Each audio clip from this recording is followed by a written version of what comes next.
Back in the early to mid 2010s, superhero media was really starting to kick off, with both Marvel and DC beginning to pump out as much content as possible. Of course, when there's a type of story being made frequently, it was inevitable that some creatives would want to be a bit more unique and out there with their stories, leading to an influx of adaptations based on deconstructionist superhero media, films like Watchmen and Kick-Ass, for example. By far, one of the most notorious superhero deconstructions that had yet to be adapted at the time was The Boys, a comic series so dark it had to move to a different publisher. There's no doubt that The Boys was a very dark and mean-spirited take on the superhero story, to the point where I do wonder how anyone found any enjoyment out of it. So it made me wonder as well, who would ever adapt this to the big screen, and if audiences were even ready to accept such a bold story to begin with.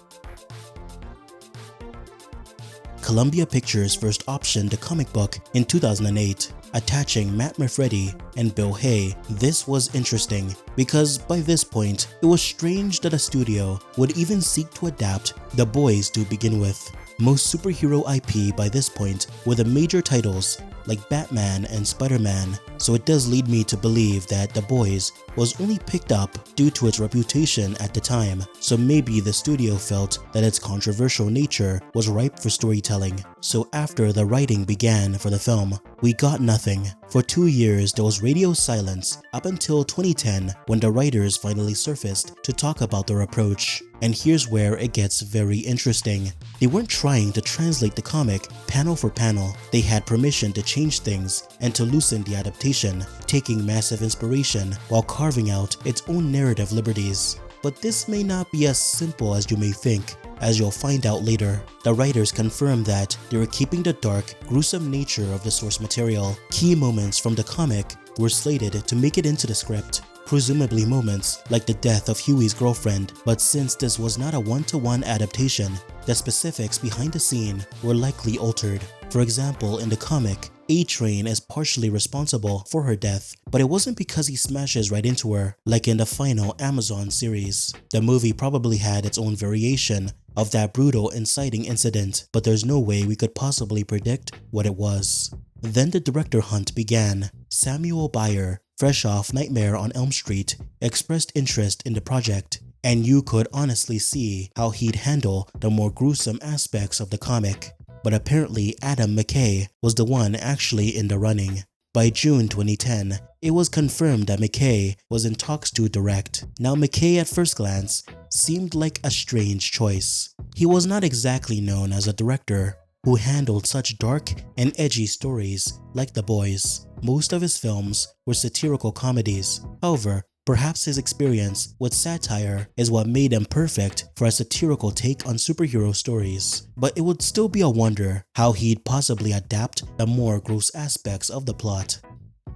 Mckay actually had a vision for the movie. He talked about making it visually striking, comparing it to Watchmen and Kick-Ass, and even contemplated whether 3D would work for the material. By March 2011, he was actively brainstorming and looking for actors to cast. He spoke to Russell Crowe about potentially playing Billy Butcher. Crowe's intensity mixed with Butcher's vicious charm may have worked pretty well here. At least this take would have been quite different from the comic version and even the version played by Carl Urban. And then there's Simon Pegg. Huey was partially modeled after Pegg in the comics, so Mckay encouraged him to audition. Pegg did read the script and expressed interest in the part, so it's not entirely impossible that he would have played Huey in the movie if it was ever made. There's also another interesting actor that was thrown around to potentially play a character. That was Aaron Eckhart, who was brainstormed as a good choice to play Homelander by Adam Mckay. If you've seen his roles, you can definitely imagine how Eckhart could perfectly balance the charm of Homelander and his boiling darkness within.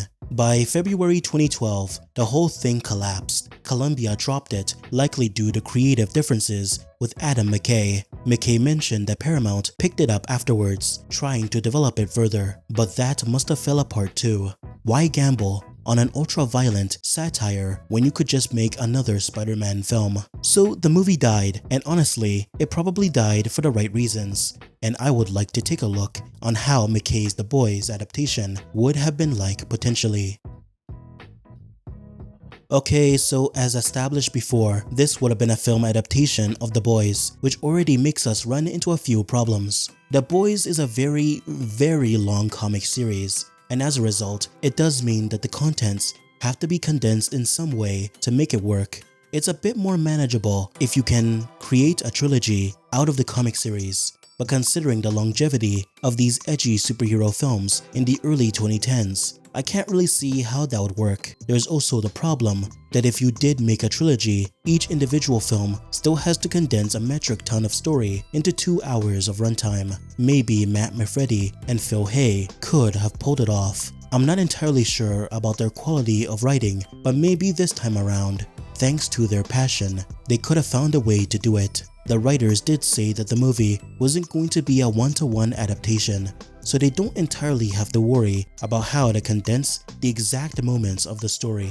Based on this description, I can't imagine that The Boys would only loosely adapt the comic. It would have the same characters, the same overall story about corrupt heroes, and a team trying to keep them in check. But I'm not so sure if anything else would have been the same. We do know for a fact that the major plot beats and moments in the story would have been presented. It's hard to know what would count as a major story moment, but the ones I can think of are the death of Huey's girlfriend, Starlight finding out the true nature of the Seven, and the failed plane rescue. I can also imagine things being changed around, like which characters die in the narrative, making it so you can't rely on the comic to guess. I also do wonder if The Boys would have kept their super strength in the film as they did in the comic. This was a superhero blockbuster, so maybe they did keep it for the purpose of keeping the audience entertained. Honestly, thank God this was not a one-to-one adaptation, because anyone who has read The Boys